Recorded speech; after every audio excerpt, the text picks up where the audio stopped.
Do you loved by the lord? మీరు దేవుని వలన ప్రేమింపబడుచున్నారా? ఆన్సర్ చెప్పాలి.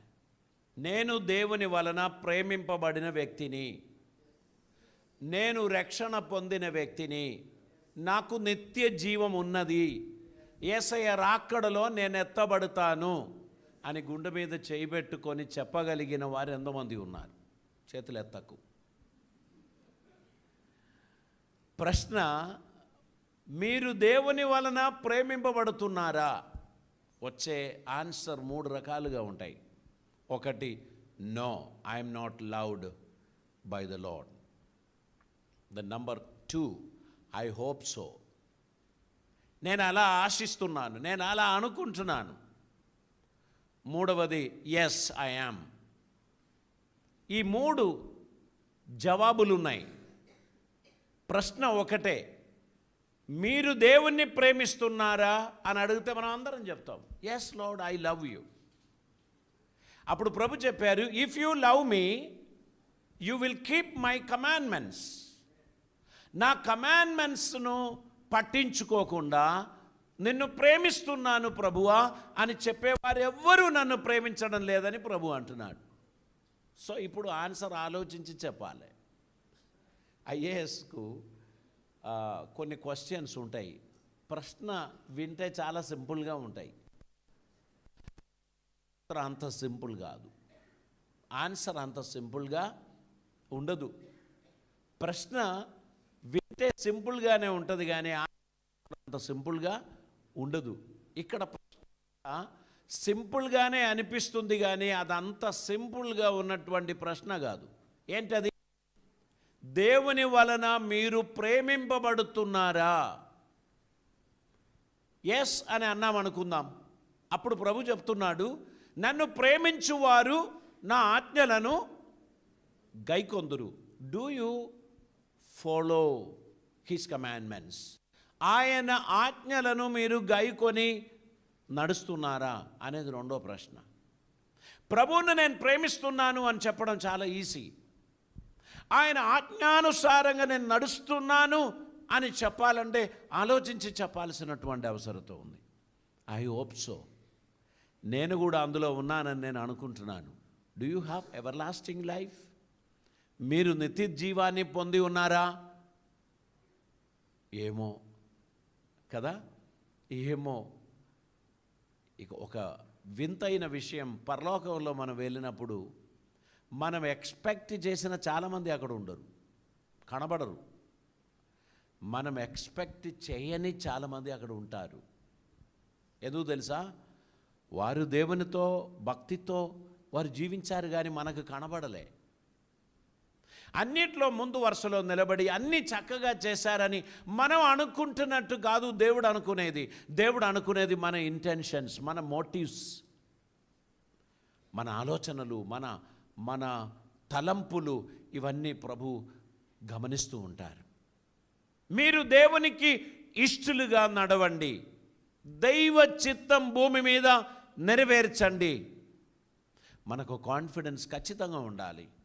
యేసయ్యను నేను ప్రేమిస్తున్నాను, యేసయ్యను నేను నమ్ముచున్నాను, ఆయన నన్ను ప్రేమిస్తున్నాడు, నా పాపముల నిమిత్తం తన ప్రియ కుమారుని అప్పగించాడు, నా దోషములన్నీ తుడిచివేశాడు అని మనం విశ్వసించి ఆ ప్రకారం ఆయన ఆజ్ఞలను పాటిస్తూ మనం నడుస్తున్నట్లయితే ఖచ్చితంగా మనకు ఆ కాన్ఫిడెన్స్ ఉంటుంది. దేవునికి స్తోత్రం. మనము యేసుక్రీస్తు వలన ప్రేమింపబడడానికి ఉన్న మొదటి స్టెప్ ఏంటి అంటే మారు మనస్సు, పశ్చాత్తాపం. దేవా, నేను నీకు విరోధంగా, పరలోకానికి విరోధంగా పాపం చేశాను. నేను నీ కుమారుడని పిలువబడడానికి యోగ్యుడను కాను, నన్ను కరుణించు అని ప్రార్థించు ప్రతి ఒక్కరిని ప్రభు క్షమించి చేరదీసి మన వస్త్రమును మార్చి రక్షణ వస్త్రమును మనకు ధరింప చేస్తున్నాడు. హల్లెలూయా. రక్షణ వస్త్రం ధరింప చేయబడినటువంటి వ్యక్తికి ఆ కాన్ఫిడెన్స్ ఉంటుంది. నా మురికి వస్త్రములు తీసివేశాడు, ఆయన పవిత్రమైన రక్షణ వస్త్రం నాకు ధరింపచేశాడు అని కాన్ఫిడెన్స్గా చెప్పగలిగినటువంటి వ్యక్తికి రక్షణ వచ్చింది. నువ్వు పాపం చేశావా? ఎటువంటి పాపం చేశావు? ఇవన్నీ దేవుడు ప్రశ్నించేవాడు కాదు. నీ మారు మనస్సును, నీ పశ్చాత్తాపమును ఆయన చూస్తాడు. నీ మారు మనస్సు పశ్చాత్తాపమును చూచి నీ మీద జాలిపడి కనికరపడి నిన్ను ఆయన తన కుమారునిగా చేర్చుకుంటున్నప్పుడు ఆయన నీ పాపములన్నిటినీ కడిగి వేస్తాడు. సో మొదటి స్టెప్ ఏంటి? మారు మనసు, పశ్చాత్తాపం. రెండవ స్టెప్ ఏంటంటే విశ్వాసం. యేసుక్రీస్తు దేవుని కుమారుడని నేను నమ్ముచున్నాను. ఆయన నా రక్షణ నిమిత్తం, పాప పరిహారం నిమిత్తం పరలోకమును విడిచి ఈ లోకములోనికి వచ్చి మరణించి తిరిగి లేచాడని నేను నమ్ముచున్నాను. ఆయన యందు విశ్వాసం ఉంచిన తన బిడ్డలకు ఆయన ఇచ్చిన ఒక అధికారం ఉంది, తన బిడ్డలు అవడానికి ఉన్నటువంటి అధికారం. ఇది ఎవరి ద్వారా ఇచ్చినది కాదు, దీనికి మధ్యవర్తులు లేరు. మీరున్నటువంటి పాటున దేవుని సన్నిధిలో పశ్చాత్తాపముతో, మారు మనస్సుతో మీరు వచ్చి ఐఎమ్ సారీ లార్డ్, నేను నీకు విరోధంగా పాపం చేశాను అని చెప్పుచున్న వ్యక్తిని నా కుమారుడా అని చేరదీస్తాడు. నీవు నా పాపముల కొరకు మరణించావని, మరణమును జయించి తిరిగి లేచావని నేను నమ్ముచున్నాను అని చెప్పినప్పుడు నీ రక్షణను డిక్లేర్ చేసేశాడు. దేవునికి స్తోత్రం. హల్లెలూయా. దీనికి ఏదైనా ఒక ప్రాసెస్ పెట్టి 7 మెట్లు అని చెప్పి ఉంటే చెప్పులు అరిగేదాకా మనం తిరిగేవాళ్ళం కదా. మామూలుగా మనకు ఆ భాగ్యం ఎవరు ఇచ్చేటువంటి వాళ్ళు కూడా కాదు. అవి చేయాలి, ఇవి చేయాలి, మళ్ళీ అలా చేయాలి, ఇలా చేయాలి, మిమ్మల్ని చుట్టూ తిప్పేవారు. దేవునికి స్తోత్రం, అటువంటిది ఏమీ దేవుడు పెట్టలేదు. హల్లెలూయా. మనం ధన్యులం, మనం ధన్యులం. ఆయన సన్నిధికి వచ్చి ఐఎమ్ సారీ లార్డ్ అని చెప్పుచున్న ప్రతి ఒక్కరికి ఆయన క్షమాపణ అనుగ్రహించడానికి సిద్ధంగా ఉన్నాడు. యేసుక్రీస్తు దేవుని కుమారుడని, లోకరక్షకుడని, నా కోసం మరణించి తిరిగి లేచిన వాడని నేను నమ్ముచున్నాను అని చెప్పుచున్న ప్రతి ఒక్కరికి రక్షణ భాగ్యము అనుగ్రహింపబడినది. దేవునికి స్తోత్రం. హల్లెలూయా. ఈ గొప్ప ధన్యత దేవుడు మనకు అనుగ్రహించినందుకు మన దేవునికి స్తోత్రం చెల్లిద్దాం. దేవునికి స్తోత్రం. 1 యోహాను పత్రిక 3వ అధ్యాయం 1వ వచనం మనం చదువుతున్నప్పుడు ద సోర్స్ ఆఫ్ సాల్వేషన్, రక్షణకు కారణము ఏమైందో మనం చూద్దామండి. 1 యోహాను పత్రిక 3వ అధ్యాయం 1వ వచనం. మనము దేవుని పిల్లలమని పిలువబడినట్లు, మనము దేవుని పిల్లలమని పిలువబడినట్లు తండ్రి మనకెట్టి ప్రేమను అనుగ్రహించును, తండ్రి మనకు ఎట్టి ప్రేమను అనుగ్రహించును చూడుడి. మనము దేవుని పిల్లలమే, మనం దేవుని పిల్లలమే. ఈ హేతువు చేత లోకం మనల్ని ఎరుగదు, ఏలయనగా అది ఆయనను ఎరుగలేదు. కనుక తండ్రి మన ఎడల ఎట్టి ప్రేమ వెల్లడిపరిచాడు. మనం దేవుని పిల్లలమని పిలువబడడానికి మన ఎడల కృప చూపిన తండ్రి, ఈ ప్రేమ లోక మనుషులకు తెలియదు. దేవుడు అంతగా ప్రేమించడానికి నువ్వేం చేసావంటే నేనేం చేయలే, నేను చేసింది ఆయన యందు విశ్వాసం ఉంచాను. ఆయన నా కోసం ఫుల్ఫిల్ చేశాడు అని నేను నమ్మిన కారణమును బట్టి నాకు క్షమాపణ దొరికింది. దేవునికి స్తోత్రం. హల్లెలూయా. రెండవది దేవుని వాక్యం. మనము తెస్సలోనికే పత్రికలోనికి వెళదామండి. దాని 6వ వచనం, 1వ అధ్యాయం 6వ వచనం ఒకసారి చదువుదాం. 1 తెస్సలోనికే పత్రిక 1వ అధ్యాయం 6వ వచనాన్ని మనం చదువుదాం. పరిశుద్ధాత్మ వలన కలుగు ఆనందంతో, పరిశుద్ధాత్మ వలన కలుగు ఆనందముతో గొప్ప ఉపద్రవమందు మీరు వాక్యము అంగీకరించి తిరిగి. 3వ స్టెప్, మీరేం చేశారు? వాక్యాన్ని అంగీకరించారు. వాక్యం చదివిరి అని కాదు, మీరు వాక్యం చదువుతారు, వాక్యం చదివారని కాదు, వాక్యమును గైకొందిరి, వాక్యమును అంగీకరించిరి. మమ్మును ప్రభువును పోలి నడుచుకొనిన వారైతిరి. మీరందరూ వాక్యము అంగీకరించినందుకు మేము సక్సెస్ అయ్యాం. హల్లెలూయా. మీరు వాక్యం అంగీకరించకపోయి ఉంటే మేము ఒక ఫెయిలియర్. మీరందరూ మీ దారికి తిరిగారు, మీరందరూ మీకు ఇష్టం వచ్చిన చోటికి తిరిగారు. Then we will become a failure. ఇప్పుడు మీరందరూ ఏం చేశారు? ఆయన వాక్యం అంగీకరించారు, ఆయన అందు విశ్వాసం ఉంచారు. మీరు పశ్చాత్తాపముతో మారు మనస్సుతో ఆయన సన్నిధిలో నడుచుకొనుచున్నారు గనక మేము సక్సెస్ అయ్యాం. దేవునికి స్తోత్రం. హల్లెలూయా. మన పిల్లలు సక్సెస్ అయినప్పుడే పేరెంట్స్ సక్సెస్ అవుతారు. అంతే కదా. పిల్లలు ముగ్గురు ఓడిపోయారు, తల్లిదండ్రులు గెలిచారు అని చెప్పడానికి ఏమైనా ఉందా? లేదు. Operation success, but patient died. That is not a success. మీ ప్రార్థన వలన ఆపరేషన్ సక్సెస్ అయింది, కానీ పేషెంట్ చనిపోయారు అని చెప్తే సంథింగ్ ఈజ్ రాంగ్. కాబట్టి మీరు గుర్తుపెట్టుకోండి, మీరు సక్సెస్ అయ్యారు అని చెప్పాలంటే మీ పిల్లలు మీ మాటలను బట్టి నడిచేవారే ఉండాలి.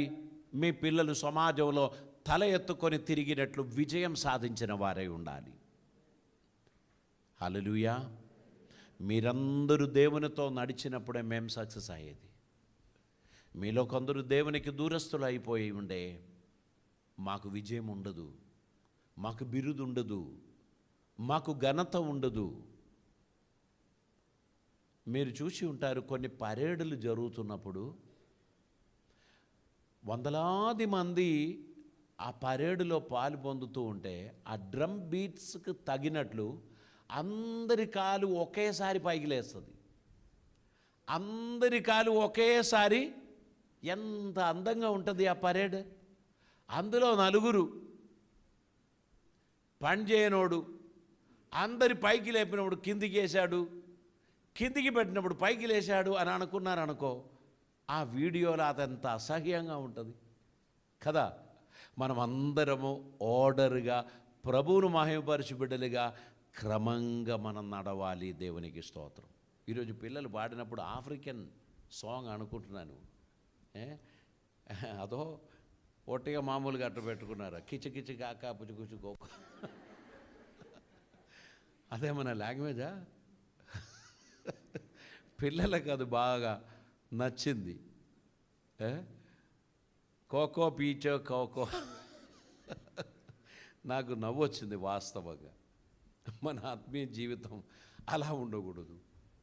మనమందరము ఆర్డర్లో నడవాలి. RCC family, you are beautiful, you are wonderful. మిమ్మల్ని గూర్చి జ్ఞాపకం చేస్తున్నప్పుడల్లా మేము దేవునికి స్తోత్రం చెల్లిస్తున్నాం. మీ కుటుంబముల పేరు చెప్పి దేవునికి వందనాలు తెలియపరుస్తున్నాం. Because you walk according to God's word. మీరు క్రమం తప్పకుండా నడుస్తున్నారు అనేది మాకెంతో ఆనందకరం.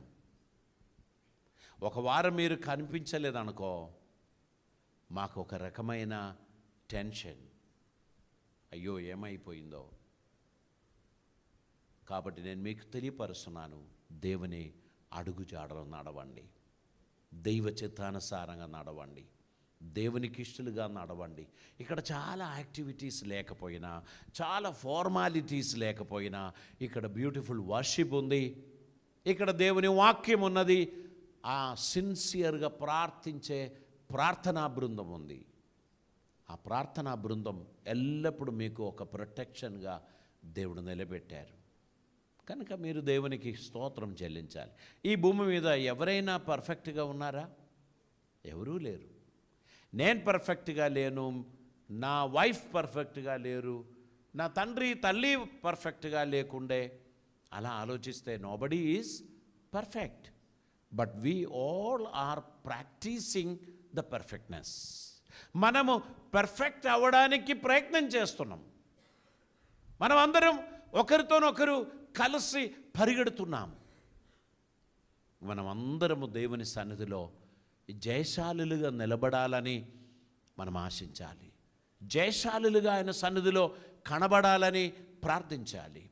దేవా, నీ సన్నిధికి నేను వచ్చుతున్నప్పుడు కళంకం లేని వానిగా, మరక లేని వానిగా, ముడత లేని వానిగా నన్ను నీ సన్నిధిలో నిలబెట్టండి అని మనం ప్రార్థన చేయవలసినటువంటి అవసరత ఉంది. దేవుడు మనకు తోడై ఉండి అనుదినం మనల్ని నడిపిస్తున్నాడు. ఆయన అద్భుతమైన కార్యములు మన జీవితంలో ఆయన జరిగిస్తున్నాడు. అందుకై మన దేవునికి స్తోత్రం చెల్లించ బద్దులమై ఉన్నాం. దేవునికి స్తోత్రం.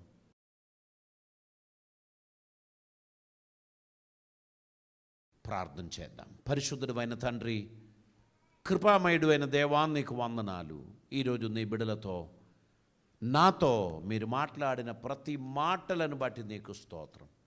తండ్రి, మా జీవితం నీకు అంకితం చేస్తున్నాం. మీ సన్నిధిలో నీకు ఇష్టమైన బిడలుగా నడవడానికి నీ కృప మాకు అనుగ్రహించమని ప్రార్థిస్తున్నాం. నీ బిడలు కొందరు రోగులై ఉన్నారు, కొందరు బాధలలో ఉన్నారు, కొందరు నిరాశలో ఉన్నారు. వారికి సహాయం చేయండి.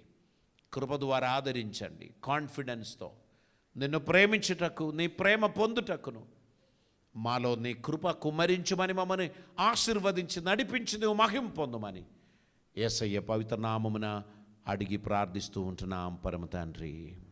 ఆమేన్.